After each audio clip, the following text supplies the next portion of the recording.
Have you ever asked yourself why she smiles sweetly, yet her heart is cold? Why she says she wants someone kind, someone good, someone who treats her right, but in the end, she always chooses the man who ignores her, hurts her, or even destroys her. It's a cruel truth, but one you can't afford to ignore. Nice guys are always her last choice. And tonight, I'm going to reveal to you the hidden psychology behind this brutal game. The secret code that most women will never tell you. The rules of attraction that sound unfair, but are as real as gravity. Listen closely, because once you see the signs, you can never unsee them. You think kindness is enough. You think patience, loyalty, and sacrifice will make her love you more. But here's the poison hidden inside that belief. Women don't fall for what is safe. They fall for what makes their heart race. Nice guys don't make her heart race. They make her feel comfortable, yes. They make her feel secure, yes. But passion, fire, obsession? Those are born from danger, not safety, and this is the first trap. She tells you she wants someone nice. She convinces you that if you just keep giving, keep waiting, keep proving your devotion, then one day she'll see your worth. But ask yourself, has that day ever come? Or are you still waiting? Because here's the first truth. The more available you are, the less she values you. It's not logical. It's psychological. The human mind craves what it cannot fully possess. And when you give yourself fully, instantly, without her having to fight for it, you remove the mystery. You remove the challenge. You remove the spark. Think about it. Why does she text less when you reply instantly? Why does she chase the man who ignores her, but not the man who worships her? It's not because she's evil. It's because attraction itself is wired to reward scarcity and punish abundance. You are abundant. Too abundant. And in her eyes, that abundance feels cheap. This is the cruel paradox. The second truth is even darker. Women test men. Not because they are malicious, but because deep inside, their psychology is wired for survival. She wants to know if you are strong enough to handle her moods, her silence, her storms. So when you always say yes, when you always apologize, even when you did nothing wrong, when you let her disrespect slide, thinking it's better to keep the peace, you fail the test. You think you're being kind. She sees you as weak, and weakness is the most unforgivable sin in her eyes. This is the hidden game most men never learn until it's too late. Women will never openly admit they crave strength more than sweetness. That respect matters more than love. That desire grows not from comfort, but from tension. Nice guys erase all tension. They flatten the mystery. They become predictable, safe, boring. And boring is the slowest, most painful death of attraction. But let me give you the third truth, and this one will sting the most. Nice guys are not really nice. They're strategic. They believe that if they keep giving, if they keep sacrificing, then eventually she owes them love. It's a trade, a secret contract she never signed. And when she doesn't fulfill that contract, he feels betrayed. He feels used. He feels broken. But ask yourself, was it really kindness? Or was it manipulation dressed as kindness? Because here's the reality. True kindness asks for nothing in return. But most nice guys expect everything in return. And when they don't get it, their mask slips. Their resentment shows. And that resentment makes them even less attractive. Now you see why the cycle never ends. So let's put it together. Why is the nice guy always her last choice? Because he is too available. Because he is too predictable. Because he is too weak. And because his kindness is not pure, it's transactional. It hurts to hear this, I know, but better the bitter truth than the sweet poison. Look back at your own life. How many times have you waited for her? How many nights did you tell yourself she would finally see your worth? How many times did she say, "You're such a good guy, any girl would be lucky to have you," only to run into the arms of someone else? That wasn't an accident. That was the pattern. And here's the secret you were never told. She doesn't want the man who worships her. She wants the man she worships. Let that sink in, because it changes everything.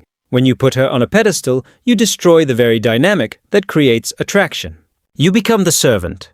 She becomes the queen. But queens do not fall in love with their servants. They use them. They command them. They dismiss them. It's brutal, but it's real. So the question is not, why don't women like nice guys? The real question is, why do nice guys refuse to stop being servants? And the answer is fear. Fear of rejection. Fear of loneliness. Fear of standing their ground and losing her. So they choose the slow death. They choose to live in her shadow, to give endlessly, to hope quietly, to beg invisibly. And in the end, they are forgotten. Because here's the darkest truth of all. She never truly saw you as a man. She saw you as a tool, a backup plan, a safety net, a comfortable option she would keep in her pocket until the day she was done chasing the dangerous men who made her feel alive. And when she's done, when her heart is broken too many times, when she's tired, older, exhausted from the games, then she remembers you, the nice guy, the last choice, not because she suddenly loves you, but because you are safe, convenient, available, and tell me, is that the love you want? To be chosen last, not out of desire, but out of desperation. This is the poison you must wake up from, because the moment you accept being her last choice, you destroy yourself. The antidote is not to become cruel. The antidote is not to stop being kind. The antidote is to stop being weak, to stop being predictable, to stop selling your soul for scraps of her attention. She will only love you when she respects you. She will only respect you when you respect yourself. And until you understand that, you will always be trapped in her game. And now, we reach the part that no one dares to say out loud, the part that will sting the most, the truth that separates men who remain trapped as nice guys from men who finally break free. Are you ready? Here it is. She never really loved you. Let that silence sink in. She never loved you for who you are. She loved what you gave, your attention, your validation, your safety, your resources, your devotion. But you, your essence, your masculine fire, she didn't even see it. And this is the cruelest cut of all. Women don't love men for their sacrifices. They love men for their strength, their mystery, their refusal to be tamed, the man who challenges her, the man who doesn't bend at every request, the man who makes her feel that electric spark of uncertainty. That's the man she craves. That's the man she dreams about at night. Not the man who answers her texts in 2 seconds. Not the man who says, "Whatever you want, dear." Not the man who spends years waiting for her to choose him. Because here's the paradox. The moment she knows she has you completely, she no longer wants you. Attraction dies in certainty. Desire is born in doubt, and this is where nice guys always bleed. They offer certainty. They offer total loyalty. They offer everything up front. And in doing so, they suffocate attraction before it even has the chance to ignite. Now, I know what you're thinking. So what? Should I become a bad boy? Should I play games? Should I treat her badly?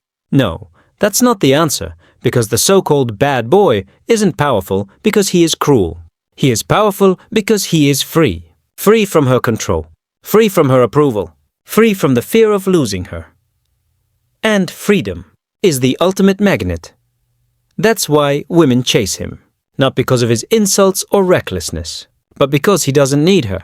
He lives on his own terms, and that is irresistible. Meanwhile, the nice guy lives for her. He shapes himself around her. He waits for her signal, her approval, her attention. He becomes trapped in her orbit, like a planet circling a sun that will never warm him. And she feels it. She feels that neediness, that desperation, that hunger. And neediness is the biggest repellent of all. So here's the bitter truth you must carve into your mind. The moment you need her, you lose her. Read that again. The moment you need her, you lose her. And until you break free from that need, you will always be her last choice. Think about your own story. Think about the countless hours wasted waiting for her messages. Think about the sleepless nights rehearsing the perfect reply. Think about the way your stomach twisted when she said, "I'm not ready for a relationship right now," only to see her with another man a week later. That pain you felt? That betrayal? That humiliation? It all came from one root: need. Need for her attention. Need for her validation. Need for her love. But real men don't need. Real men choose, and that's the shift you must make if you want to escape this prison, because right now you're in chains. Invisible chains made of hope, fantasy, and fear. You tell yourself that one day she will realize how good you are, how much you care, how loyal you've been. But that day will never come. And if it does, it will come too late. When she is already broken. When her fire is gone. When she comes crawling back, not because she desires you, but because she needs a safe place to fall. And if you accept her then? if you welcome her with open arms after years of rejection. You will not be her lover. You will be her caretaker, her nurse, her last resort. Is that the destiny you want? To be the man she settles for, not the man she burns for? No, you deserve better. But here's the catch. No one will hand you that respect. No woman will suddenly give it to you out of pity. You must take it. You must earn it. You must demand it with the way you live, the way you walk, the way you speak, the way you hold yourself. Respect yourself, or no one else will. And I know this is hard to hear, because being the nice guy feels safe. It feels righteous. It feels like the moral high ground. But it's a lie. The nice guy is not good. He is afraid. Afraid to say no. Afraid to walk away. Afraid to stand tall and risk being alone. So he hides his fear behind kindness. He hides his weakness behind generosity. He hides his desperation behind patience. But women are not blind. They see through it. They feel it. And they reject it. This is why the nice guy is always the last choice. Not because women hate kindness, but because women crave men who cannot be broken. So what do? You stop begging. You stop chasing. You stop giving your soul to women who don't respect you. You become scarce. You become unpredictable. You become the man who is willing to walk away at any moment. You stop being her backup plan, and you become her only plan. And yes, this is dangerous. It's uncomfortable. It forces you to risk rejection. It forces you to accept that some women will leave. But the ones who stay, they will stay because they truly desire you. Not because you were convenient. Not because you were safe. Not because you were the last option left, but because you lit a fire inside them that no other man could. And that is real love. So I leave you with this choice. You can keep living as the nice guy, the servant, the last choice. The man who waits and waits, only to be discarded again and again. Or you can wake up. You can take back your power. You can embrace the uncomfortable truth that strength, not safety, is what creates desire. And if you do, you will never be her last choice again. Now the question is simple. Which man will you be? The servant? Or the king? The victim? Or the master of your own destiny? The nice guy she ignores? Or the man she cannot stop thinking about? The choice is yours, but remember this. Time will not wait. Every day you hesitate, every moment you cling to your old patterns is another day wasted in the shadow of her game. So choose now. Break the chains. Walk away from the poison. Step into your strength, because the moment you stop being her last choice, you become her only choice, and that is the power she never wanted you to know.